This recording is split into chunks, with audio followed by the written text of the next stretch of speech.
Arratsalde on guztioi, hasiko gara, eta hasteko esan behar dugu gaur egin duguna izugarria da. Euskal Herriko txoko guztietatik heldu diren zutabeekin adierazi nahi izan dugu zer gertatzen den jendea ezer gabe geratu eta bere lurra, bere herria atzean utzi behar duenean. Horrelaxe, irten ziren gernikarrak orain dela 80 urte, zutabetan. Horrela, zutabetan irtetzen dira Marokoko gurugu menditik Melillako harresia saltatu nahi dutenak. Zutabeetan ibiltzen dira lotsaren Europako errepideetatik emakume, gizon eta umeak euren burua babespean jarri nahian. Bizitza hobe baten bila. Haiek bezala egin nahi izan dugu Gernikarako sarrera, gogoratzeko eta ez ahazteko. Egin duguna itxela izan da. Gaur Gernikan bildutako jende guztiaz gain, ongi etorri errefusiatuken lanean daramagun urte osoan zehar, esparru zabal eta anitza sortzea lortu dugu. Esparru honetan guztiok dugu lekua.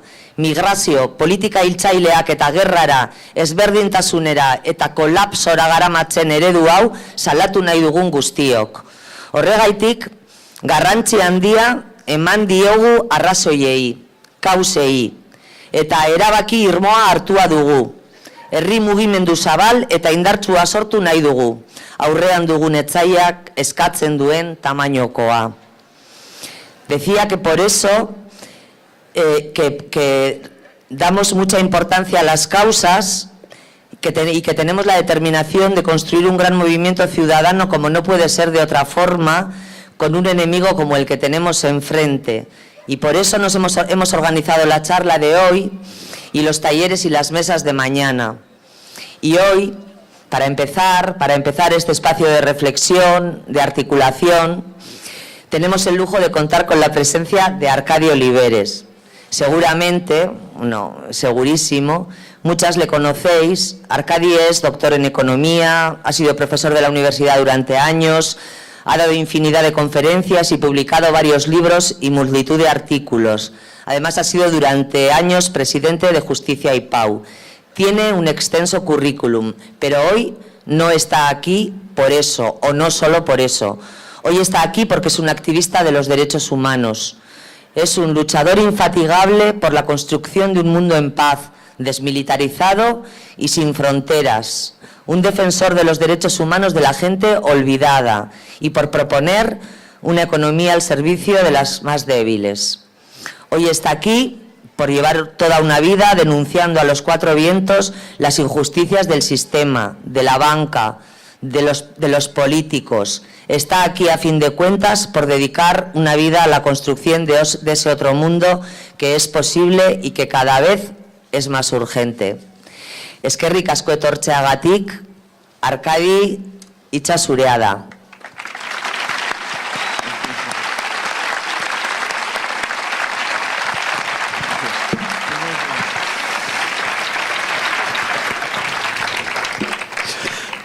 Arratsalde on, ongi etorri denok. Y hasta ahí mi euskera. Buenas tardes a todas y a todos. Gracias por dejarme vivir este momento de conmemoración triste, pero eufórico y esperanzado al mismo tiempo. Yo creo que nos hemos reunido aquí fundamentalmente por dos razones. Una, para protestar del terrible crimen que se produjo anteayer 80 años con el bombardeo de esta ciudad que se ha convertido en un símbolo del sufrimiento de la guerra y también, naturalmente, de las acciones contra la guerra. Pero también nos hemos reunido para ver un poco, con muchos países del mundo, las guerras, no solo la guerra civil española, tienen terribles consecuencias mediante la gente que sale en forma de refugiado, en forma de exiliado y que se ve obligado a hacer algo que nunca se debería hacer, que es atravesar una frontera para ir a vivir a otro país. Uno puede salir de su país, naturalmente, puede ir a otro, pero lo grave es tener que atravesar fronteras. Quiero de entrada decir algo. Las fronteras no deben existir. Son una vergüenza humana. Y esto creo que ha de quedar muy claro. Las fronteras no deben existir. Y fijémonos que esto no es algo imposible. Creo que hasta la Primera Guerra Mundial, excepto Rusia, ningún país te pedía pasaporte o te pedía visado. Ahora, pequeñísimos países también te exigen documentos para poder entrar en ellos. Y evidentemente esto trae consecuencias. Pero antes de hablar de las consecuencias, me gustaría hablar de los orígenes, ver qué sucede con la gente que debe moverse de un país a otro. Y sobre esto también quisiera decir algo de entrada. Para mí, migrante y refugiado es exactamente la misma persona. El que ha tenido que salir de su país por una razón económica o el que ha tenido que salir por una razón política, siempre es alguien que no estaba contento de la vida que tenía porque le resultaba imposible sobrevivir económicamente o le resultaba terrible la persecución que sufría y muchas veces, en contra de su opinión, ha tenido que salir y buscar vida en otro sitio. Por tanto, primero, al analizar las causas, lo que quisiera ver es por qué la gente migra, por qué la gente se va al exilio. Simplificando mucho, porque tenemos 3/4 de hora y tampoco se trata aquí de hacer cosas largas. La gente busca un mejor nivel de vida. Y atención, hay muchas razones por las que tienen malos sistemas de vida. Pero también en estas razones los países del norte somos enormemente responsables. Nosotros somos en buena medida culpables del mal nivel de vida que existe en los llamados países del sur. Ya tenemos una responsabilidad que viene de muy antiguo y se llama colonialismo. Démonos cuenta que hoy en día aquellos países que llamamos en vías de desarrollo, en su momento no fue de una cosa que parece sencilla y que se llama el comercio justo. Hay ocasiones, por lo general, y compramos un paquete de café de comercio justo, una pastilla de chocolate de comercio justo, y ya quedamos tranquilos, nuestra conciencia queda hermosísima para que entremos en el mundo consumista de la Navidad. ¿Pero qué significa esto? Que si en algunas ocasiones compramos productos de comercio justo, la mayoría de ocasiones en que el chocolate, el café, la miel o lo que sea, lo compramos en tiendas convencionales, no practicamos el comercio justo. Ergo, estamos practicando el comercio injusto. Que quede claro, cada vez que compramos algo que no es de comercio justo, realizamos una injusticia, sea por los precios o sea por otra cosa peor, por los sistemas de producción. Cada vez que se nos ocurre adquirir unas zapatillas de la Nike, estamos explotando a la gente que en Pakistán las fabrica. Tengámoslo presente. Estamos participando de esta explotación, de ahora y de siempre. Esto genera injusticia. Pero no solamente el comercio es injusto, no quiero alargarme, pero también es algo que vale la pena saber. Las empresas de carácter multinacional practican constantemente la explotación frente a estos países. Mirad, no hace mucho ha aparecido un informe sobre un país que a la vez es el más rico y el más pobre del mundo. Alguien me dirá, ¿eso puede ser? Sí, y se llama el Congo. El Congo, en cuanto a recursos naturales, debe ser hoy por hoy uno de los países con recursos más abundantes. Pero si miramos el ranking en renta per cápita, veremos que si no ocupa el último, ocupa el antepenúltimo lugar. A la vez el más rico y el más pobre del mundo. Muy bien. ¿Por qué el Congo se encuentra en esta situación? Miremos brevemente la historia. El Congo, como sabéis, fue colonia de Bélgica hasta 1960. En 1960, Bélgica le concedió la independencia. Y el luchador por la independencia, alguien lo recordará si tiene una cierta edad, llamado Patricio Lumumba, fue nombrado primer ministro del Congo. Lumumba dijo, congoleños, la colonización ha terminado. A partir de ahora los recursos del Congo serán para nosotros, no para los belgas. A los 3 meses, Lumumba fue asesinado. Inmediatamente se nombró una comisión al más alto nivel. ¿Qué significa el más alto nivel? Encabezada por el entonces secretario general de la ONU, un sueco llamado Dag Hammarskjöld. La comisión se trasladó al Congo, investigó el asesinato de Patricio Lumumba y la conclusión fue muy clara. A Patricio Lumumba lo había asesinado el gobierno de Bélgica. Entonces, Lumumba ya está muerto. Hammarskjöld intentó regresar a Nueva York a ver si la ONU podía establecer alguna sanción frente a la actuación del gobierno de Bélgica. Pero seguramente sabéis que Hammarskjöld jamás llegó a Nueva York. Su avión explotó en plena travesía del Atlántico y ha quedado clarísimo que la explosión se debió a un acto organizado por el gobierno de Bélgica en colaboración con la CIA norteamericana. A los pocos años se estableció, pocos meses, un nuevo gobierno en el Congo, presidido por el candidato de Estados Unidos, un personaje, el nombre del cual tendréis en memoria. Se llamaba Mobutu Sese Seko. Mobutu Sese Seko gobernó el Congo con mano de hierro durante 32 años. Y ahora que ya lleva 10 años fallecido, la ONU, que siempre ha tenido interés en este tema, ha elaborado el informe. ¿Qué hizo Mobutu en sus 32 años de mandato? Evidentemente, muchísimos desastres, pero uno ha quedado claro. Hizo un pacto oral, que no escrito, con 26 empresas transnacionales del mundo para que estas empresas acudieran al Congo, sacaran los recursos riquísimos del país y no tuvieran que pagar nada a las arcas del gobierno congoleño. La única condición que les imponía era que por cada tonelada extraída le colocaran una comisión de un tanto de dólares en sus cuentas privadas situadas en Bruselas. Y la ONU ha listado las 26 empresas que actuaron de esta manera durante 32 años. Pese a que se trata de una organización, digamos, diplomática, me sorprendió ver que sacaba la lista. No recuerdo las 26 empresas, pero me ha quedado grabada siempre el nombre de las 2 primeras. La primera se llama Bayer y produce aspirinas. La segunda se llama Samsung y produce teléfonos móviles. Esta es la explotación a la que sometemos a estos países. Constantemente vamos con nuestras empresas allí. ¿Y por qué vamos con nuestras empresas allí? Obviamente porque ellos no disponen hoy en día de la tecnología suficiente para poder explotar sus recursos. Muy bien. ¿Por qué no disponen de la tecnología suficiente? Fundamentalmente porque es muy difícil tener técnicos que tiren adelante un sistema tecnológico nuevo. ¿No hay científicos? Casi no hay.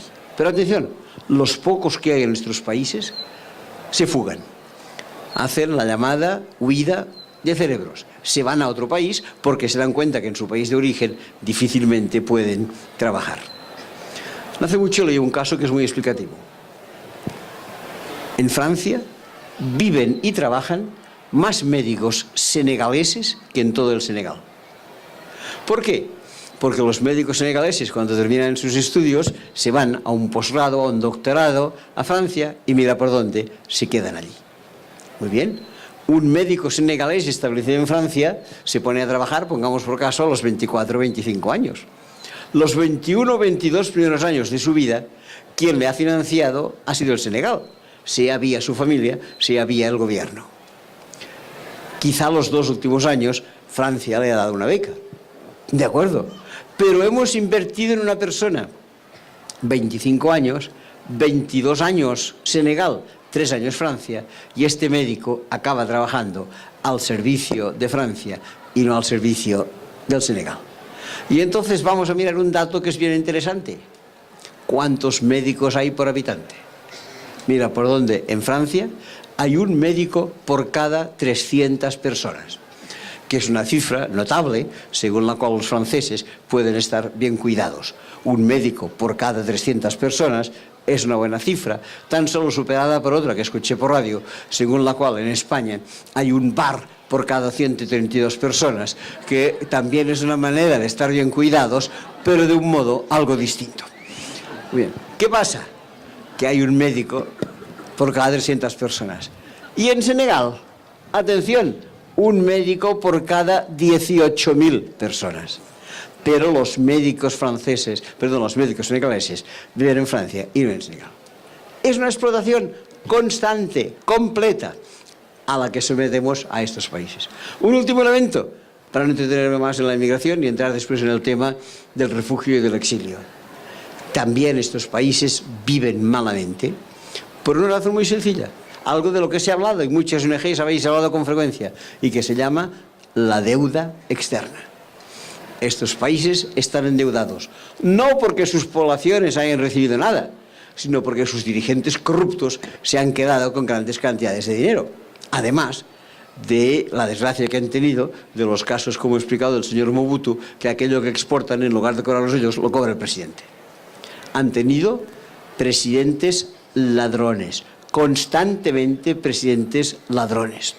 Todos tenemos en la memoria el nombre de Marcos en Filipinas, el nombre de Pinochet en Chile, el nombre de Somoza en Nicaragua, muchos otros nombres, presididos todos ellos por el mayor ladrón de todos, un personaje llamado Hassan II de Marruecos. Cuando este personaje falleció hace unos 10 o 12 años, el periódico francés Le Monde, no ningún periódico marroquí, nos habló que este señor había fallecido teniendo una fortuna personal de 50.000 millones de dólares, situada en París, que no situada en Rabat a su nombre. 50.000 millones de dólares es más o menos la misma fortuna del señor Bill Gates o de un señor gallego que todos conocéis. Bien, ¿qué pasa? Que 50.000 millones de dólares cubre con exceso la deuda externa de Marruecos. La deuda externa de Marruecos era de 20.000 millones de dólares y su estimado monarca se había pulido 2 veces y media. 50.000 millones de dólares de deuda externa. Un estimado monarca que, como bien sabéis, era muy apreciado en las cancillerías occidentales. Hassan II iba a Washington, le hacían reverencias. Hassan II iba a París y le daban abrazos. Hassan II iba a Madrid y Juan Carlos le decía, mi querido hermano. Pues que vigile con la parentela, que ya lo debe hacer por otras cuestiones. Hay que tener en cuenta esas cosas. Esta gente está en una situación de latrocinio permanente, con lo cual se ha generado una deuda que, atención, estos países están pagando. Seguramente sabéis que a este pago de la deuda se llama servicio de la deuda. ¿Qué es el servicio de la deuda? El pago doble que comprende, por un lado, amortización del crédito, por otro lado, pago de los intereses. ¿Qué le supone a estos países el servicio de la deuda? Muy sencillamente, nos devuelven de sur a norte cada año una cantidad equivalente a 7 veces el montante de la ayuda al desarrollo. Aquí hay gente de ONGs, gente que se preocupa de la cooperación, municipios, especialmente los hay en Euskadi, que también se preocupan de la cooperación, transferencias desde las comunidades autónomas, transferencias desde el Estado español, transferencias desde la Unión Europea, transferencias desde la ONU. ¿Qué suponen todas estas transferencias? El valor de 1. ¿Y qué supone el cobro de la deuda que hemos cobrado infinitamente más veces a través de los intereses que hemos recuperado? 7 veces más. A veces, si estáis trabajando en ONGs, os dirán, estos países no avanzan, pese a que llevamos 60 años de cooperación. ¿Cómo quieres que avancen si les das 1 y les quitas 7? Es absolutamente imposible. Frente a la deuda, os lo aseguro, hay una sola respuesta. Y se llama cancelación, condonación. ¿Se puede hacer? Claro que se puede hacer. Faltaría más. Faltaría más.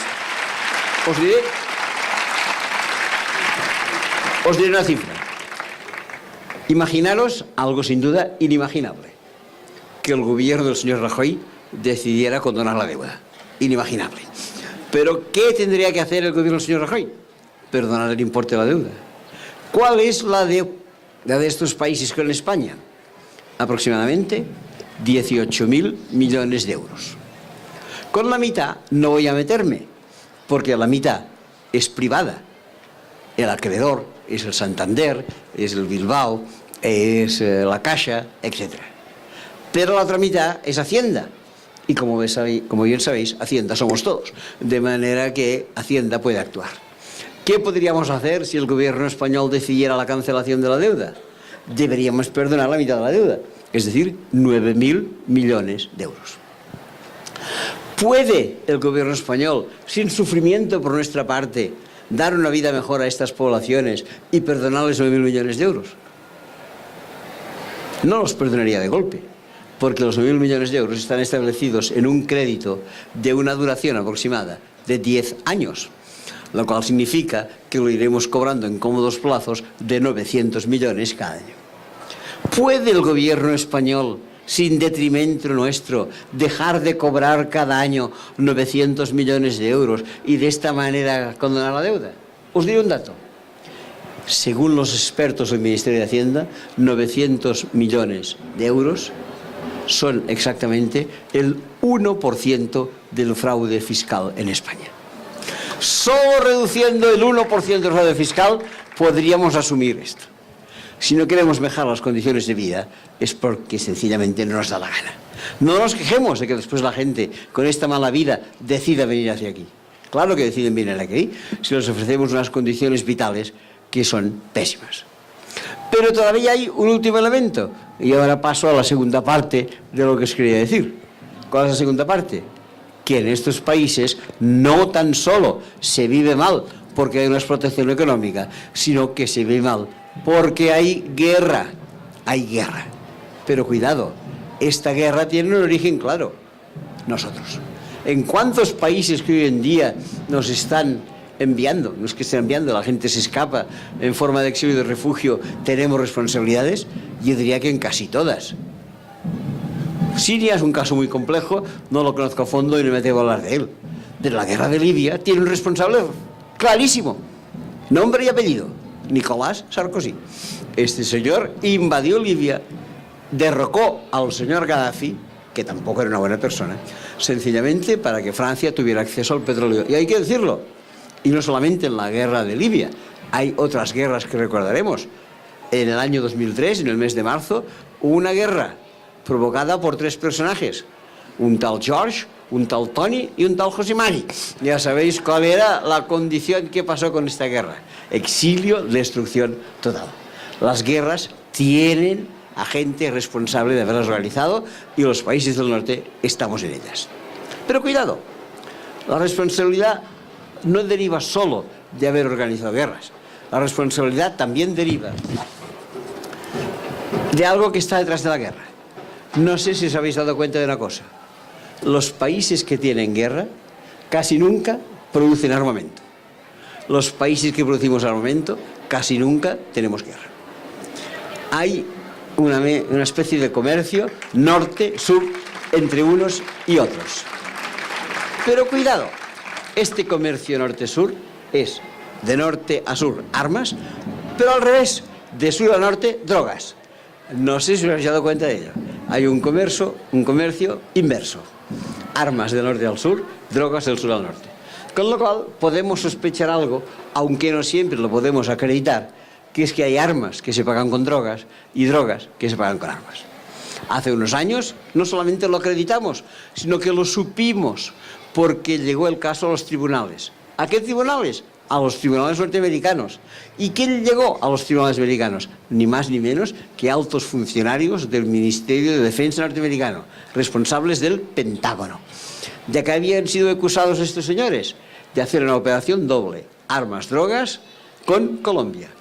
El Pentágono se puso en contacto con los cojaleros colombianos y les dijo: ustedes normalmente nos mandan droga a Estados Unidos, pero tienen dificultades para hacernosla llegar. Han de buscar aeropuertos secretos, pequeños puertecitos. No se preocupen, el Pentágono les va a señalar 3 o 4 aeropuertos que son seguros. Manden ustedes su droga y nosotros les protegeremos. Pero cuidado, cuando tengan los aviones vacíos, no se marchen. El gobierno americano les va a llenar estos aviones vacíos de armas. Y en el camino de regreso desde Estados Unidos a Colombia, estas armas las depositarán en Nicaragua para alimentar aquello que en aquel momento se llamaba la contra nicaragüense. 3 operaciones clandestinas: tráfico clandestino de armas, tráfico clandestino de drogas, alimentación clandestina de una guerrilla. ¿Organizado por quién? Organizado por el Pentágono. ¿Quién estaba detrás del Pentágono en aquel momento? Uno de sus dirigentes se llamaba Bob Gates, que no tiene nada que ver con el famoso Bill Gates de la informática. Pero cuidado, seguramente sabéis que Bob Gates ha sido durante 5 años secretario de Defensa de un señor, eso sí, Premio Nobel de la Paz, llamado Barack Obama. Así están las cosas. Comercio de armas que influye en todas las guerras. Pero no quisiera dejar de lado algo que es muy importante. En este comercio de armas, España ocupa un lugar destacadísimo. Quiero que todo el mundo lo sepa. En el mundo hay 194 estados independientes. Ahora en Cataluña discutimos sobre 195, pero no es el momento. En el mundo hay 194 estados independientes.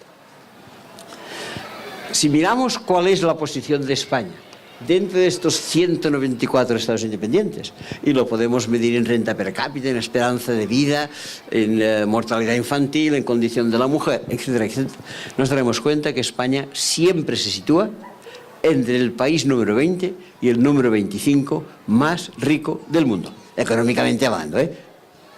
Somos unos privilegiados. Pero cuidado, hay algo importante.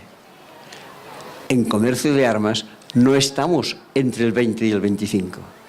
Cada año, y desde hace tiempo, estamos en el puesto número 6, número 7 o número 8. Somos el sexto, el séptimo o el octavo país del mundo que más armas vende.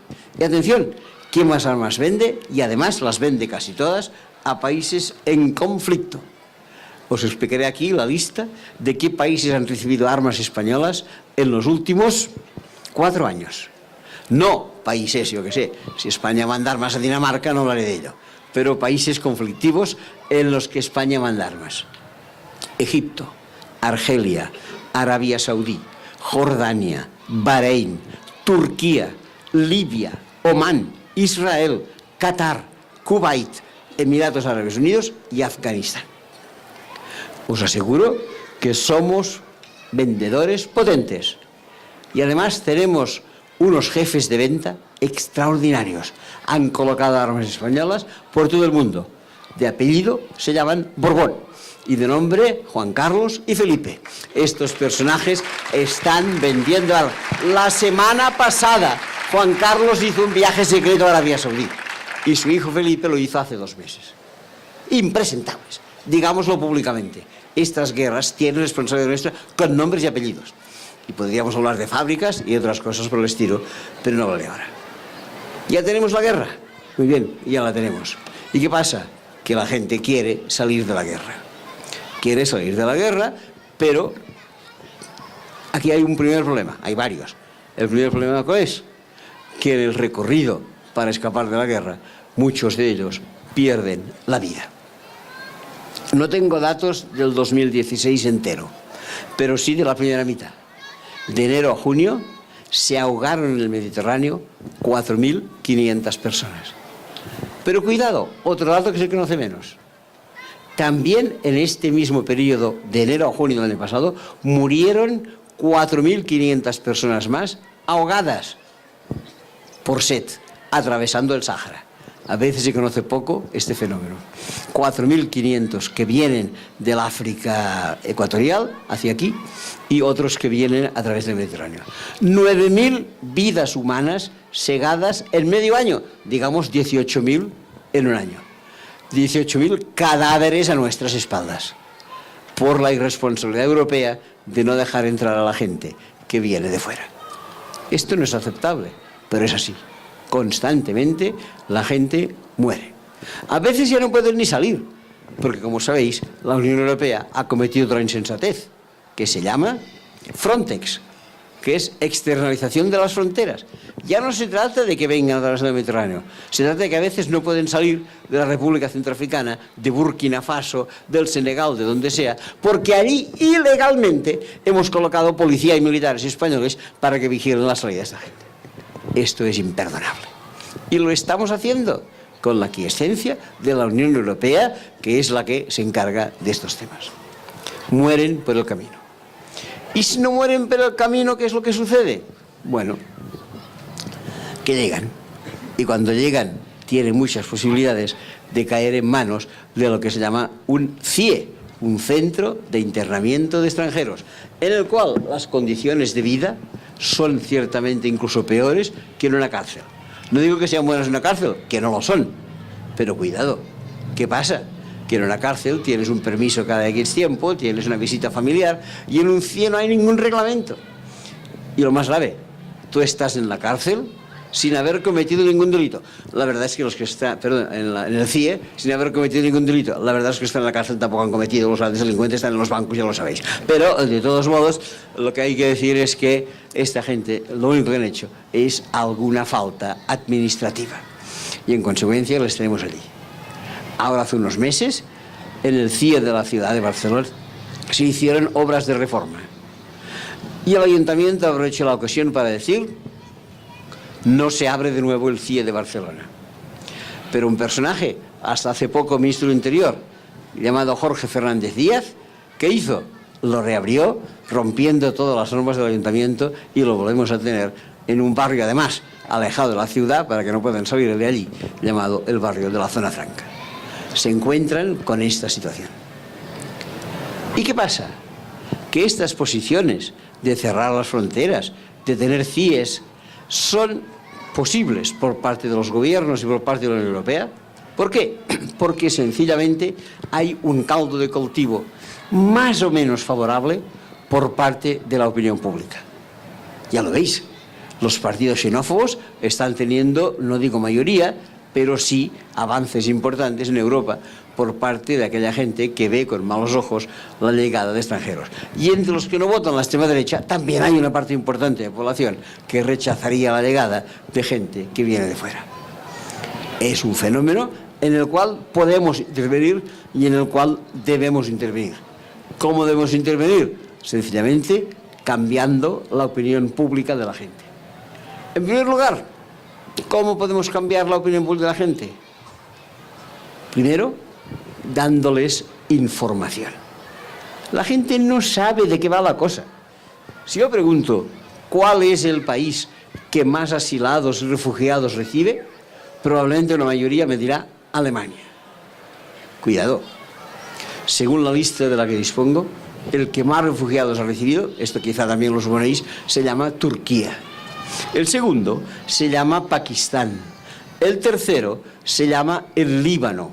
El cuarto se llama Etiopía. El quinto, Jordania. El sexto, Irán. El séptimo, Kenia. El octavo, el Chad. El noveno, Uganda. Y el décimo, Alemania. A ver si empezamos a entender las cosas y las decimos con su propio nombre. No podemos tener a la gente de esta manera. Hay que saber cómo van las cosas. Una primera información. Otra segunda información. Si queremos cambiar la opinión pública de la gente, por favor, estudiemos algo de historia. Porque la historia de la humanidad no es ni más ni menos que la historia de las migraciones. Desde que el hombre es hombre y la mujer es mujer, siempre hemos ido por esos mundos de Dios a ver dónde podíamos vivir mejor. Siempre, siempre. Fijaros, hoy en día damos a Italia por país rico, y seguramente lo es. Pero no sé si sabemos que en el siglo XIX el 50% de la población italiana emigró. ¿A dónde? También lo sabemos, a Nueva York y a Buenos Aires. Cosa que los argentinos, con una cierta gracia, lo explican fácilmente en un pequeño chiste que seguramente sabéis, y que dice lo siguiente: los mexicanos descienden de los aztecas, los guatemaltecos descienden de los mayas, los peruanos descienden de los incas y los argentinos descienden de los barcos con los que llegaron allí cuando provenientes de Italia se establecieron. Digámoslo. No hace mucho visité una isla, algunos de vosotros la debéis conocer, pequeñita pero preciosa, llamada Menorca. Menorca tiene un pequeño otero, se llama el Monte Toro. Y mira por dónde en el Monte Toro han construido el santuario de la Virgen del Toro, que es el referente espiritual de la isla. paseándome por el santuario de la Virgen del Toro, vi una placa enganchada en la pared que era muy explicativa. ¿Qué decía? Esta placa la hemos colocado los menorquines aquí en agradecimiento al pueblo de Argelia, porque cuando en el siglo XIX teníamos malas cosechas de trigo en Menorca y nos moríamos de hambre, íbamos a Argelia y nos daban de comer. Chapeau, que dirían en francés, un reconocimiento. Estas son las cosas, esta realidad la tenemos que conocer. Las migraciones y el exilio se han movido de un país a otro. No hablemos del exilio español, cuando aquí nos bombardearon, de qué manera la gente tuvo que marchar, como México, como Argentina, como Colombia, como Uruguay nos acogió. Digámoslo, sepamos estas cosas. Primero que hay que saber, primero que hay que instruir es historia. Segundo que hay que saber, ¿qué es? Algo que puede parecer más técnico, pero se llama demografía. Hay que analizar nuestra pirámide de edad. Y seguramente sabéis que nuestra pirámide de edad no responde a un estándar internacional. Si le llamamos pirámide de edad es porque la consideramos de forma triangular. En la parte baja los que acaban de nacer, a los 10 años falta alguno, a los 20 falta otro, a los 30, 40, a los 100 prácticamente no queda nadie, excepto, por cierto, un señor de Menorca que murió hace poco a los 114 años y que significaba un puntito encima de la pirámide. ¿Qué pasa? Que nuestra pirámide no es así. Nuestra pirámide tiene, lo habréis visto, una forma que yo ahora no sabré dibujar, pero que tiene una cabeza grande. ¿Por qué tiene una cabeza grande? Porque hay 4 estados, Francia, Italia, Portugal y España, que tienen en el mundo la población más anciana del planeta. Allí donde más abuelitos hay, empezando por mí, es en Francia, Italia, Portugal y España. Después la pirámide se adelgaza un poco, porque como bien sabéis, hace unos años terminó aquello que llamamos el boom de la natalidad. Las familias dejaron de tener 4, 5, 6 hijos para tener 2, 1 o 0. No nacieron. Y como que no nacieron, mira por dónde, ahora no están. Y como que no están, la mitad de la pirámide se ha estrechado. Hasta que finalmente la base se ha engrandecido de nuevo. ¿Por qué? Porque como bien sabéis, aquellos migrantes que llegaron a partir del año 2000 han tenido una buena cantidad de hijos. De manera que en lugar de ser una pirámide, es una pirámide un poco distinta. ¿Pero qué sucede? Que lo que tenemos lleno es la parte de arriba y la parte de abajo, a lo cual llamamos normalmente primera y tercera edad. Pero la que trabaja es la segunda edad. Y de allí es donde necesitamos gente para alimentar pensiones de la tercera edad y alimentar educación en la primera edad. Y no los tenemos. ¿Cómo lo podemos hacer? ¿Con más nacimientos? Difícil, porque los niños nacen con 0 años, no con 30. Por ahí no lo vamos a arreglar. De manera que la única posibilidad de que venga la gente es que vengan de fuera. Y es absolutamente necesario. La ONU ha evaluado que entre el 2015 y el 2030, 150.000 inmigrantes, por lo menos, han de llegar cada año de nuevo a España para dar una estabilidad a nuestra pirámide de población. Y aquella sacrosanta institución de mi país que se llama La Caixa ha subido esta cifra de 150 a 260. 260.000 por año. Por tanto, ya veis que la llegada de gente de fuera, incluso desde el punto de vista egoísta, nos resulta absolutamente beneficiosa. Digámoslo. Pero cuidado, puestos a ser egoísta, todavía quisiera decir otro elemento. Alguien sé que ya me lo ha escuchado, pero lo quiero repetir. Contrariamente a lo que se piensa, las aportaciones de los recién llegados, sean inmigrantes o sean refugiados, a las arcas públicas son superiores al gasto que supone su presencia en España. Sus cotizaciones a la Seguridad Social, sus aportaciones al IRPF si tienen papeles, incluso si no tienen papeles, sus impuestos indirectos superan grandemente todo lo que suponen de gasto público los sistemas educativos, sanitarios y ayudas sociales que les facilitamos. La última estadística que he leído al respecto representa ni más ni menos que un saldo de 6.000 millones de euros a nuestro favor. Dividido por 40 y pico millones de habitantes que tiene el Estado, significa que cada uno de nosotros recibimos cada año dinero público proveniente de la inmigración de unos 150 euros per cápita. Tengámoslo presente. Sé que lo que digo es muy egoísta, porque a los que vienen de fuera hay que recibirlos, porque hay que recibirlos, no porque nos den dinero, por descontado. Pero en cualquier caso hay que saber que también nos dan dinero. Digamos también esto para que la gente se entere. Ya voy acabando, porque han pasado los 3/4 de hora que me habías dicho y me quedan 5 minutos, ¿me parece? ¿Me los das? ¿5 minutos? Sí. Sí, ¿cómo no? Sí. Bueno, pues una última cosa que quisiera decir. Historia es importante, demografía es importante, economía es importante, pero lo más importante de todo es la cultura. Todas nuestras culturas provienen de la llegada y de la estancia de todos los que han venido de fuera. Todas nuestras culturas. Yo vengo de Cataluña, ¿estoy contento? Sí. ¿Pero qué es ser catalán? Sencillamente, un poco fenicio, un poco bastante, un poco cartaginés, un poco griego, un poco romano, un poco judío, un poco del Islam, un poco andaluz, un poco gallego, un poco ecuatoriano, un poco magrebí, un poco fruto de todos aquellos que nos han ido visitando a lo largo del tiempo. Hay que decirlo.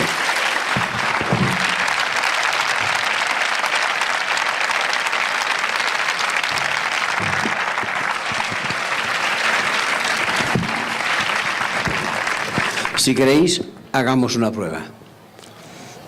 Estamos en el puente el 1 de mayo, pero vosotros estáis aquí ocupados y no podéis venir a Cataluña. Pero el próximo puente venís por allí. Os recomiendo una excursión. Primera etapa, visitad la ciudad de Girona. Algunos ya la conocéis y sabéis que es preciosa. Y cuando lleguéis a la oficina de turismo y preguntéis qué hay que visitar en Girona, os dirán la judería y los baños árabes. Y saliendo de Girona, iréis no muy lejos de la ciudad a una pequeña población, capital del Baix Empordà, que se llama La Bisbal, en la que actúa una orquestina, una copla, la principal de La Bisbal, y que es conocida como la capital de la sardana. Bailaréis o sencillamente contemplaréis una sardana, y cuando os preguntéis cuál es el origen de la sardana, os daréis cuenta que es una danza de origen bizantino, es decir, que viene de Constantinopla, de Estambul, y que ha ido paseándose hacia el oeste del Mediterráneo, pasando una etapa por Grecia, donde se convirtió en el sirtaki que nos bailaba el Anthony Quinn en la película del Sorba, y que finalmente ha llegado hasta Cataluña. ¿Qué habéis hecho? Pues sencillamente judería, baños árabes, danza bizantina. Con todo este revuelo, más el viaje que lleváis detrás, se habrá hecho la hora de comer. ¿Y qué os darán para comer? Ahora no es una época, pero si vais por Navidad, os darán huesos de santo y turrones. ¿Y qué son huesos de santo y turrones? Sino 2 postres árabes de toda la vida. Por favor, ir a un centro, una comida marroquí, y de postres darán siempre un hueso de santo. Y que nadie se imagine que los turrones se los inventaron en Chichona, de ninguna manera, lo llevaron los árabes cuando llegaron allí.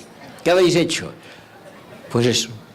Habéis judería, baños árabes, danza bizantina, postre magrebí. Habréis comido y quizás seguramente también habréis bebido. Y si habéis bebido, esta euforia catalana sube de nivel. Y decidís colocaros una barretina, que como bien sabéis es aquel gorro con una borla roja, como mayor signo de catalanidad. Y cuando miréis en el diccionario, mejor dicho en la enciclopedia, hoy en día en Wikipedia, ¿qué es eso de la barretina? Os dirán que es un gorro que proviene de Anatolia, que si yo no estoy equivocado, es la parte asiática de Turquía. Y contentos vosotros con vuestro gorro catalán, que mira por dónde es turco, seguiréis dando vueltas por Cataluña y apareceréis en un lugar de grandes devociones catalanas que se llama el Monestir de Montserrat, en donde constataréis que la Virgen es negra. Y terminaréis vuestra jornada de catalanidad absoluta en un espacio muy bien venerado por los catalanes. Seguramente lo conocéis, y se llama el Camp Nou. ¿Y qué es el Camp Nou? El Camp Nou es el estadio de un equipo de fútbol que creó un inmigrante llamado Joan Gamper, un inmigrante suizo. Creó el Barça. Por cierto, el Real Madrid lo crearon 2 inmigrantes catalanes en Madrid, también hay que decir. Y es verdad. Y entonces, ¿qué pasa? Que lo creó un inmigrante suizo llamado Joan Gamper, y en el cual los jugadores son brasileros, holandeses, cameruneses, no sé de qué otros países. Esto...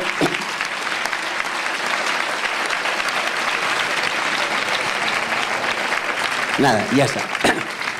Esto es la realidad, esto es Cataluña, esto os quería decir esta tarde y muchas gracias a todos.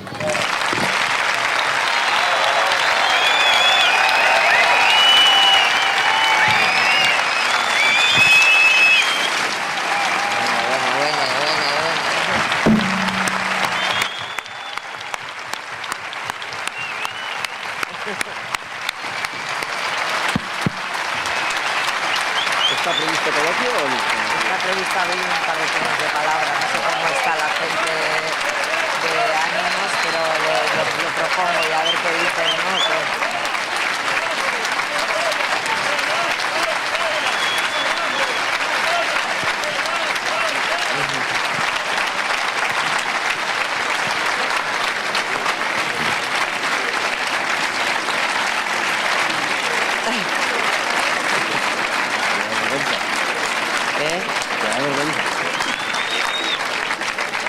Bueno, es que ricasco Arcadi, me he quedado aquí sentada con él porque quería que os bajarais, os está diciendo todo el rato que os bajéis. Es que ricasco Benetan siempre es un placer, ha sido un excelente comienzo de lo que os decía antes, de este espacio de reflexión que empezamos hoy y continuamos mañana.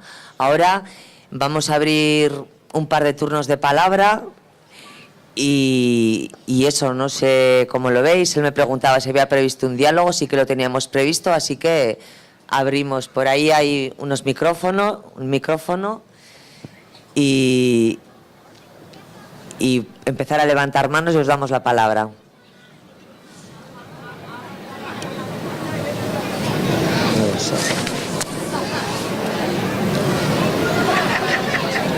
Ahí chicos, ¿vale?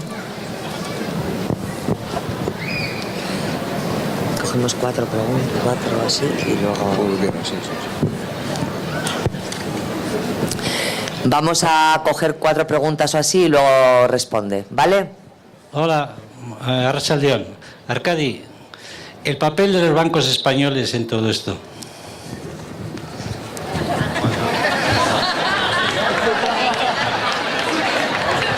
Luego irnos pronto.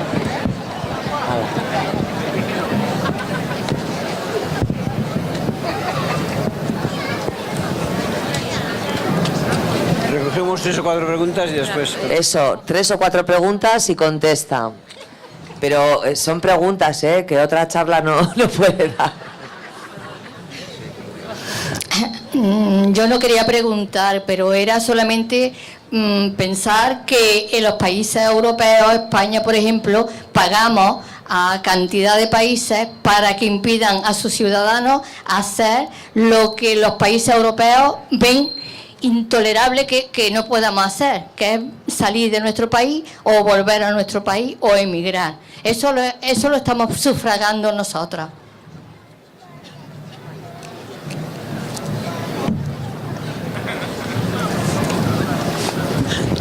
Sí, hola. Vamos a ver, pedirte algún apunte de buscar caminos, a que hagas alguna aportación para ver cómo podemos darle la vuelta a esto, y bueno, y ahí te daría un poco apunte, aunque es meternos en un jaleo, acabar con todo tipo de nacionalismos posiblemente ayudaría. No sé qué te parece.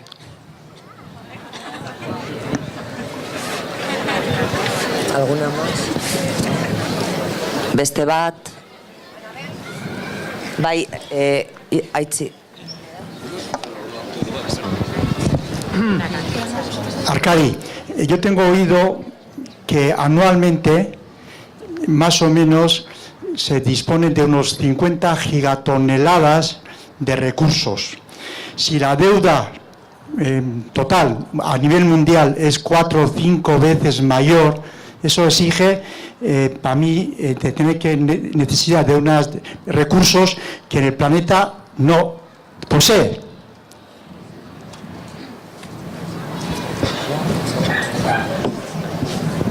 Bueno, va a contestar la primera chanda. Si os parece, de estas 4 y después ya si hay más, con gusto las contestamos.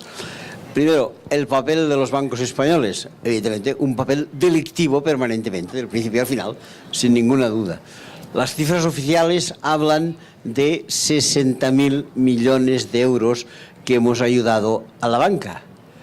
Pero yo creo, por unas cifras que me facilitaron el otro día, que son bastante más. Bastante más significa 300.000 o 400.000 millones de euros, que sería el 40% del PIB español, hemos dado para rescatar a la banca. Pequeña anécdota. El primer banco que rescatamos era uno de pequeñito, pero importante. Se llamaba Caja de Ahorros de Castilla-La Mancha. Con lo que después tuvimos que ayudar a la Caja de Madrid, a la Caixa de Cataluña, etc., la cantidad de la Caja de Ahorros de Castilla-La Mancha puede parecer ridícula, pero era importante.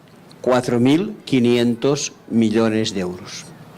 ¿Por qué tuvimos que dar 4.500 millones de euros a esta caja? El periódico nos lo ha explicado. Porque sus directivos ya daban crédito ya, pero lo daban entre ellos y no lo devolvían. Y en segundo lugar, estos directivos decidieron la construcción de un grandioso aeropuerto en Ciudad Real, en el que hasta el momento jamás ha aterrizado ningún avión. ¿Quiénes eran los directivos de la Caja de Castilla-La Mancha que se produjeron de esta manera? El presidente y el vicepresidente. El presidente se llama Juan Pedro Hernández Moltó y ha dado con sus huesos una pequeña temporada en la cárcel. ¿Y cómo se llama el vicepresidente? Se llama Ignacio López del Hierro. Este señor no ha dado con sus huesos en la cárcel y no creo que los dé, porque su señora es bien conocida y se llama Dolores de Cospedal. Digamos estas cosas para que la gente lo sepa. Así funcionan los bancos. ¿Qué más han hecho los bancos? Evidentemente, financiar toda la especulación inmobiliaria. Quedarse ilegalmente con pisos, porque además, el otro día me explicaron que no se los pueden quedar, porque resulta que muchas veces ya los han transferido en pequeños paquetes de estos que compran parte de la deuda, ya no son de ellos, y los están en este momento todavía quedándoseles en gran cantidad. ¿Qué más han hecho? Fraude fiscal hasta donde queramos. El año pasado falleció un personaje bien conocido, llamado Emilio Botín. Todos los periódicos hablaron de sus capacidades bancarias, no las conozco. Pero ningún periódico dijo que este señor había muerto con 16 procesos judiciales criminales por fraude fiscal a sus espaldas. Así se comportan los bancos. Los de aquí, y si hablamos de los de fuera, hablaríamos de Lehman Brothers, de Goldman Sachs, de muchos más. Y ya creo que con esto hay bastante. La segunda pregunta, si lo he entendido bien, ¿por qué, lo he apuntado mal, aquí seguimos votando? ¿Por qué la población no se revela? A ver, ¿quién ha hecho la segunda pregunta, por favor? Sí. La señora. Sí. Ah, no era pregunta, era comentario. Ah, era un comentario, vale, entonces no, yo lo único que quería decir es que si las cosas van mal, es que la gente siempre vota a este señor que preside el gobierno hace 5 años y nada más, en fin. Lo tercero, que diera algún apunte sobre qué se podría hacer. Lo primero que deberíamos hacer, sin duda, es estar bien informados. Pero nosotros y otra gente, la semana pasada hubo elecciones en Francia. Quedó un desastre de cartel para la segunda vuelta. La señora Le Pen, no hace falta que me entretenga ni un minuto en ella. Pero el gran líder, señor Macron, si lee su vida de milagros, es el prototipo de defensor de todas las grandes internacionales. Es uno de los miembros más activos del Club Bilderberg, que es un club de mafiosos que defiende los intereses de la gran burguesía internacional. Y los franceses dando el voto mayoritario a estos dos señores. Yo los tengo por una gente que hizo la revolución en su momento y que lee los periódicos, pero no los deben leer, no. Y aquí tampoco se leen mucho más. La gente, en 2 ocasiones el año pasado, votó como primer ministro a un personaje que había martirizado a la población durante 5 años y en cambio se le ha votado de nuevo. Esto no puede ser de ninguna manera. ¿Por qué? Porque los medios de comunicación no nos informan. Los medios de comunicación nos desinforman o nos distraen. Nos desinforman. Mirad, un pequeño ejemplo. Está ahí cerca de Francia. El periódico más leído de Francia, que no es el mejor, se llama Le Figaro.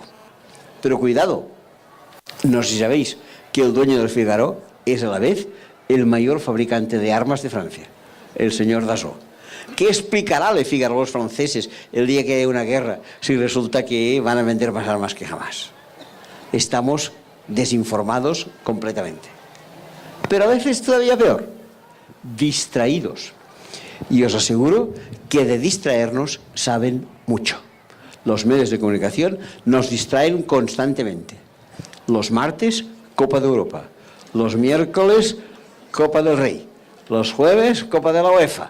Los viernes, mira por dónde, no hay nada. Los sábados, partido adelantado del domingo. El domingo, la Liga. El lunes, no hay nada. Y el martes, vuelta a empezar. Resulta que quedaban 2 días a la semana, que eran viernes y lunes, sin fútbol. Aquellos que piensan por nosotros y creyeron que no era conveniente que nos quedáramos 2 días de fútbol, porque igual nos quedamos en casa, leíamos algún libro, hacíamos alguna cosa poco pertinente, decidieron programar un partido que antes era de segunda división y que ahora ya ha subido a primera para los viernes y retrasaron otro para los lunes. Así tendríamos fútbol los 7 días de la semana para conseguir el atontamiento generalizado de la población. Pero eso que digo, tiene un problema. Y el problema, como bien sabéis, está a punto de aparecer a partir de pasado mañana, porque se llama mes de mayo. En el mes de mayo termina la Liga, termina la Copa, termina todo, y ahora ¿qué hacemos de la gente hasta septiembre? Dios santo, igual leen 12 libros, no puede ser de ninguna manera. ¿Ya no les podemos atontar? No, ningún problema, les vamos a imbecilizar. Y encontrar un sistema de imbecilización que linda a la perfección y que se llama Telecinco. Tienen a toda la población completamente cogida. De manera que lo primero que hemos de hacer es cerrar el televisor, por favor. Cerrar el televisor, enterarnos un poco de lo que pasa. Entonces, si estamos bien informados, vendrá la segunda reacción, que será la de disconformidad. No nos gustará lo que sucede. Y como que no nos gustará, entonces lo que intentaremos es protestar. Lo que yo diría es que tenemos que protestar, sí, pero si puede ser de un modo conjunto, no de un modo individual. Cuando se produjo el problema, por ejemplo, de los desahucios con las hipotecas, la gente protestaba, pero si tú ibas solito a protestar, te desahuciaban. A la que iba mucha gente, muchos desahucios se suspendieron. Hay que empezar a actuar colectivamente. Hay que actuar colectivamente. ¿Qué más hay que hacer? Pues una penúltima cosa. Perder el miedo. Nos han enseñado a que seamos temerosos en todo. Y porque somos timoratos, no hacemos nada de nada. Última advertencia que decía el señor. ¿Qué pasaría con el tema del nacionalismo? Yo lo diré, porque la gente lo sabe y me he declarado públicamente muchísimas veces en favor de una Cataluña independiente, pero no nacionalista, una Cataluña solidaria, una Cataluña que siga cooperando con Extremadura, una Cataluña que entienda que hay que ser... Y cuidado, si me permitís, ya que estamos en este momento, una Cataluña, en primer lugar, republicana. Una monarquía es inadmisible en este momento. Jamás una monarquía es una cosa decimonónica que ha perdido sentido desde la Revolución Francesa. ¿Por qué una familia ha de estar por encima de las demás familias? De ninguna forma. Y en segundo lugar, una Cataluña sin ejército. Os aseguro que sin ejército. De ninguna manera. Mirad, os diré una cosa. Ya en confianza y con esta familiaridad que nos une. Hice mi tesis doctoral sobre los ejércitos y he llegado a una conclusión. A lo largo de la historia, los ejércitos solo han servido para oprimir a los pobres en favor de los ricos. Y el único soldado que merece un aplauso es el desertor. Y ya está. Entiendo que hay que decir esas cosas. Y por tanto, a partir de ahí es lo que yo pienso.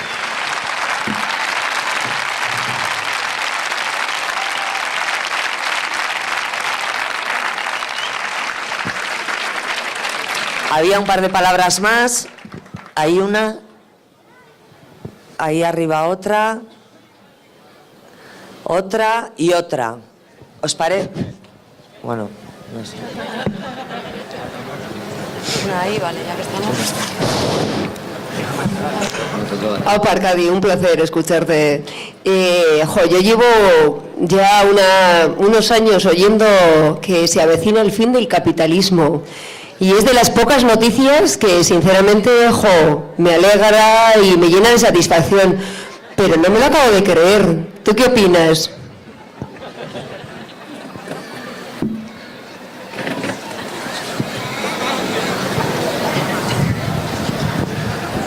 Yo el problema que veo es que lo que se llama democracia en Europa es que estamos gobernados por poderes que no se presentan a las elecciones.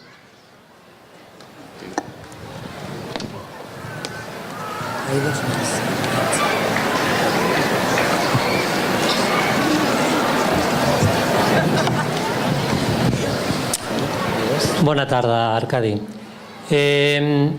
El tema de la banca ética, porque los bancos son culpables y nosotros que tenemos nuestro dinero en los bancos y vamos buscando la rentabilidad, pues somos tan culpables como los bancos. ¿Tener nuestro dinero en banca ética sirve de algo? Esa es mi pregunta.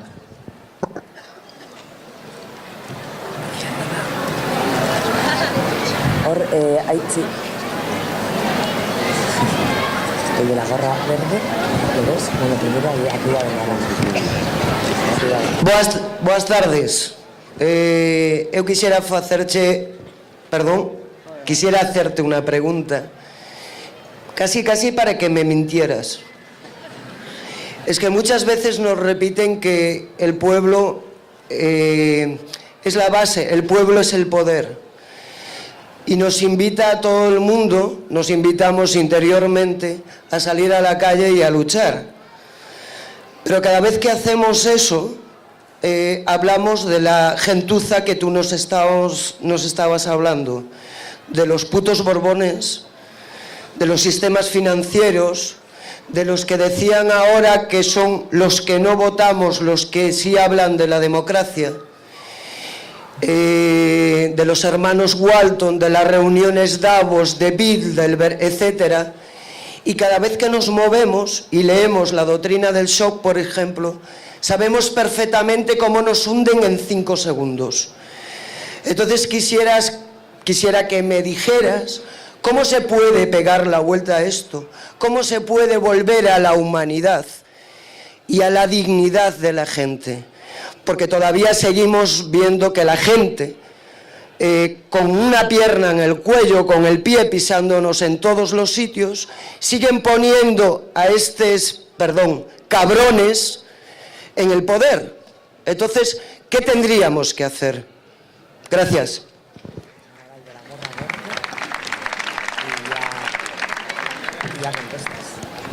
Nada, buenas tardes. Me acaba de pisar la pregunta, así que para repetir lo mismo me callo. Muchas gracias. Vale, pues ahora responde, ¿vale? Es difícil porque esto es pedir la utopía casi. A ver, el fin del capitalismo llegará, os lo aseguro. Pero hay que darle algún empujoncito, porque solito no. Todos los sistemas económicos, todos han caído. Y el capitalismo no va a ser el único que no vaya a caer. Pero hay que ir construyendo una alternativa para que caiga definitivamente. Yo creo que, por ejemplo, cuando cayó el feudalismo, no es que dijeran, oiga, hoy a las 12 menos 5 de la noche termina el feudalismo y a las 12 en punto empieza el capitalismo. No, la cosa fue un poco distinta. Los nobles de los castillos perdieron poder, los burgueses de las ciudades empezaron a tenerlo, se creó un capitalismo comercial, después se creó un capitalismo financiero, hasta esta porquería que tenemos ahora de este capitalismo. Hay que irlo desmontando paulatinamente. Yo creo que caerá. Nadie piense que hemos salido de esta crisis. Esta crisis es un símbolo de que este capitalismo va mal. A ver, ¿cómo puede ir bien un sistema que mata de hambre cada día 50.000 personas? Un sistema, alguien lo ha dicho, que está destruyendo este planeta, que nuestros hijos, nuestros nietos tendrán problemas con el agua, problemas con el petróleo, problemas con la contaminación. Es terrible. Seguramente lo sabéis. Todos los expertos coinciden en que el petróleo se termina dentro de 40, máximo 50 años. La verdad es que a mí el tema no me preocupa mucho, porque de aquí 40 años no voy a consumir demasiado. Pero, de todos modos, ¿qué haremos? ¿Qué hace la gente ahora? ¿Qué hace la gente? Busca alternativas. Que no me digan el coche eléctrico porque la electricidad se hace con petróleo. No, pero sí que se hace servir, por ejemplo, biocombustible. ¿De dónde sale el biocombustible? Fundamentalmente del maíz. ¿Y qué hacemos? Quitamos maíz de la alimentación humana para darle maíz al coche, pero esto es una imbecilidad. Y celebramos todavía salones del automóvil para tener más coches. Por favor, celebremos el salón del patinete, de la bicicleta, pero no el del automóvil. ¿Dónde iremos a llegar? Tenemos un deshielo absoluto de los océanos. La Vanguardia, que es un periódico de mi ciudad, nos ponían hace mucho una fotografía de la isla de Groenlandia, hecha hace 5 años, y otra fotografía hecha ahora. Groenlandia, hace 5 años, una capa completamente blanca. Ahora, una capa blanca llena de manchas negras. ¿Qué significaba? Deshielo. Por cierto, nos decía el periódico que en estas manchas negras ya estaban gran cantidad de empresas mineras canadienses buscando a ver qué podían encontrar en aquel rinconcito. Imposible. Y en cambio, vamos calentando el planeta para que la cosa mejore. Se nos dijo el año pasado que hubo una conferencia en París que había sido un éxito porque se había decidido que del 2016 al 2100 solo la temperatura del planeta iba a aumentar 1 grado. Oiga, esto no es ningún éxito, esto es un fracaso. Con los miles de años que existe la Tierra, si cada 100 años subiéramos 1 grado, esto estaría ardiendo, no se puede estar. El éxito sería que bajáramos de aquí al 2100 2 grados a temperatura promedio, quizás sería distinto. Pero ningún periódico lo dijo. Los únicos que levantaron la voz fueron los de Greenpeace, que dijeron, miremos un poco. Estamos intentando defender un sistema que mata de hambre a la gente. No sé si lo sabéis, un pequeño dato. Además, recupero una pregunta anterior. La ONU ha dicho que para hacer una acción inmediata de reducción del hambre en el mundo haría falta una inversión rápida de 50.000 millones de dólares. Los ha pedido en la ONU, nadie se los ha dado. Para rescatar a la banca a nivel mundial hemos gastado 4.600.000 millones de dólares, 92 veces más. Un sistema que es capaz de no eliminar el hambre 92 veces para salvar a la banca es un sistema ilegítimo, es un sistema corrupto, es un sistema inmoral, es un sistema criminal, digámoslo con todas las palabras. El capitalismo debe ser destruido, así de claro. Ahora, ¿cómo lo haremos caer? Bueno, lo haremos caer, supongo, como decía antes, con el capitalismo, cuando quitó al feudalismo. No porque lo hagamos caer, sino porque haremos crecer algo al lado que al final hará caer el capitalismo. No sé cómo lo tenéis en Euskadi, incluso mejor que en Cataluña. Allí en Barcelona cada año celebramos la feria de la economía social, cooperativa, ecológica, solidaria y no sé qué más. Y os aseguro que cada año hay más miles de personas que han entendido que hay que trabajar en esta dirección. Creo que si construimos un sistema alternativo, la cosa funcionará. Es para mantener mi esperanza, quizá no tenga mucha suerte, pero por ahí van las cosas. Primera pregunta. Segunda pregunta. Efectivamente, gobiernan aquellos que no votamos, porque no tenemos verdadera democracia, tenemos una democracia formal, pero en absoluto una democracia participativa. Y además en esta democracia formal nos acaban haciendo votar a aquello que ya los anunciantes quieren a través de propagandas y cosas por el estilo. Hay que cambiar el sistema político, pero yo no soy politólogo y no puedo entrar mucho en ello. Tercera cuestión, ¿qué hay que hacer con una banca? ¿Qué hay que hacer si no nos gusta la banca? Efectivamente, banca ética, por descontado, o banca pública. No me niego tampoco que existe una banca pública. Pero comprendo, antes lo comentamos aquí con un compañero cuando bajamos la escalera, que la expresión banca ética es incomprensible, porque une a dos palabras que no se casan de ninguna manera. Una vez me encontré con un periodista y me dijo, oiga, ¿a usted que le gusta eso de la banca ética? ¿Se ha enterado que banca ética es un oxímoron? Digo, mire, perdone, pero yo no sé qué significa oxímoron. Y este periodista muy amable me dijo, sí, hombre, oxímoron es aquella palabra que utilizan los filólogos para referirse a la agrupación de dos palabras en que la primera desmiente el sentido de la segunda y la segunda desmiente el sentido de la primera. Porque es evidente que cuando tú hablas de banca, la ética sale volando. Y cuando hablas de ética, la banca no la encuentras en ningún sitio. Me gustó esta idea de oxímoron, y tanto me gustó que intenté, para mi divertimento, hacerme una pequeña colección de oxímorones. Total, que abrí una libretita y puse oxímoron. Primero, banca ética. Muy bien, pero claro, una colección no puede basarse en una sola pieza, ha de tener 3 o 4 piezas. Y pensé que otra pieza añadirás a tu colección. Tuve suerte, porque salía a la calle, pasaba una furgoneta y la furgoneta decía carpintería metálica. Digo, hombre, yo creía que la carpintería más bien era de madera, pero en fin, parece que puede ser verdad. En aquellos días estábamos en plena guerra de Irak, escuché las noticias por la noche y decían, en esta población, obviamente iraquí, ha caído fuego amigo. Digo, hombre, yo creía que el fuego más bien era enemigo, pero en fin, también. Bueno, estaba yo en estos trances, me encontré un amigo y me dijo, ¿qué hago? Digo, mira, colección de oxímorones. Dice, ¿y has puesto el más famoso de todos? Digo, ¿cuál es? Dice, sí, es uno que popularizó un cómico norteamericano llamado Groucho Marx. Digo, sí, creo que todos conocemos a Groucho Marx, pero ¿qué decía Groucho Marx? Dice, siempre decía lo mismo, inteligencia militar. Bien, me pareció también una cuestión afortunada. Pero, no hace mucho, me encontré por Barcelona un compañero y me dijo, mira, ahora estamos fundando una nueva ONG aquí en Barcelona. Digo, está bien, pero hay muchas de ONGs. Si hay una nueva, bienvenida sea. ¿Cómo se llamará esta nueva ONG? Y me contestó, se llamará Aduaneros Sin Fronteras, que como se ve también es una cosa bastante interesante.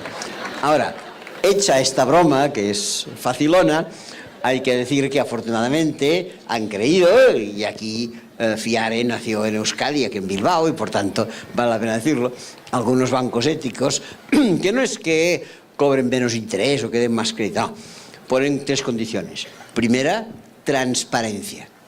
Es decir, te dicen lo que hacen con el dinero y te sacan una lista de los créditos concedidos, de manera que tú puedes ver a quién están financiando, si te gusta o no te gusta. Segundo, transparencia no en el dinero que dan, en el dinero que reciben. Si tú vas a la banca ética y depositas 100 euros, no te dirán nada. Pero si depositas 10.000, te preguntarán de dónde los has sacado, porque no quieren dinero sucio. En segundo lugar, la banca ética aplica los llamados criterios negativos. Significa, nunca invertiremos en armas, nunca invertiremos en drogas, nunca invertiremos en explotación infantil, en prostitución, en nucleares, en lo que sea. Y aprovecho esto para decir algo que es muy importante. Lo importante no es que el banco invierta tu dinero en las armas, porque por lo general tienes poco dinero allí. Lo que yo encuentro grave de verdad es tener fondos de pensiones. Porque cuando tú constituyes un fondo de pensiones, ahora ya no se constituye porque la gente ya no tiene dinero, pero en sus tiempos, un recién salido de la universidad encontraba trabajo. En aquel tiempo le llamaban mileurista, lo cual ahora nos parece una divinidad, y le decían en aquel momento, oiga, usted cobra 1.000 euros, por tanto, ahorre. Coja 50 euros cada mes, sepáralos, constituya un fondo de pensiones y como que el día de mañana nadie le pagará la pensión, usted ya tendrá este ahorrillo hecho y tú ponías este dinero en un fondo de pensiones a los 25 años, por ley no lo podías tocar hasta los 65 años y durante 40 años el banco no te decía nada de lo que hace con tu dinero. Y durante estos 40 años tu banco invierte en armas, invierte en drogas, invierte en explotación infantil, invierte en nucleares, invierte en prostitución y tú vas como un angelito por la calle diciendo nuclear no gracias o no quiero armas. Por favor, pensemos en ese tema, en el tema de la banca. Y bueno, la última cosa era ya sobre cómo hay que quitarle el poder a la gente. Me parece que salía por aquí, la pregunta, o por allí, no sé por dónde. Yo la verdad es que le he dado muchas vueltas a esto y excepto las pequeñas cosas ligerísimas de esperanza que he dicho antes, no tengo más que decir sobre esto. Pero una cosa así final. No tenemos derecho a perder la esperanza. Nunca, jamás. Que quede muy claro.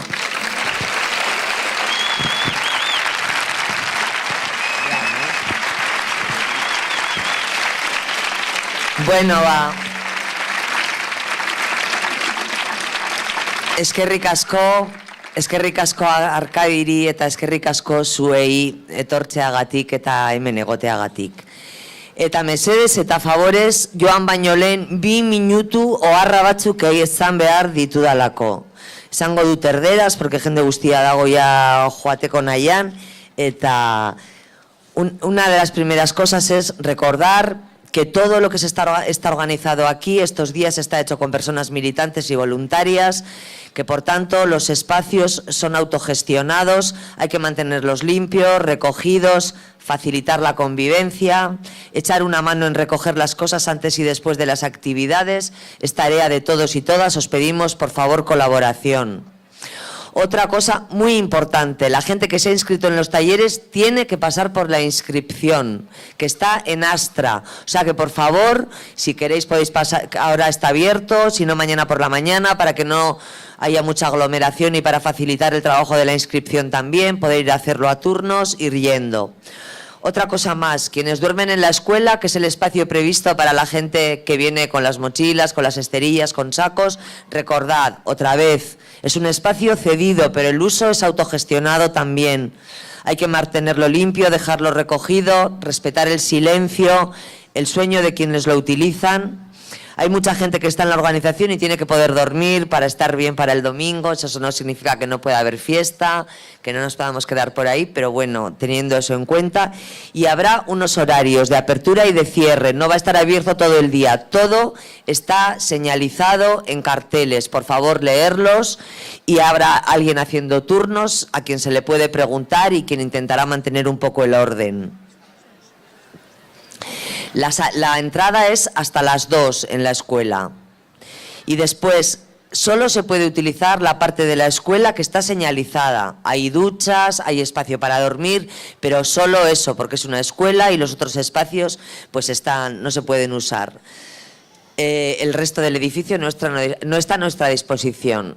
Ba hori, oso ondo, eskerrik asko, orain mojito batzuk hartzera eta bihar jarraituko dugu. Eskerrik asko denei.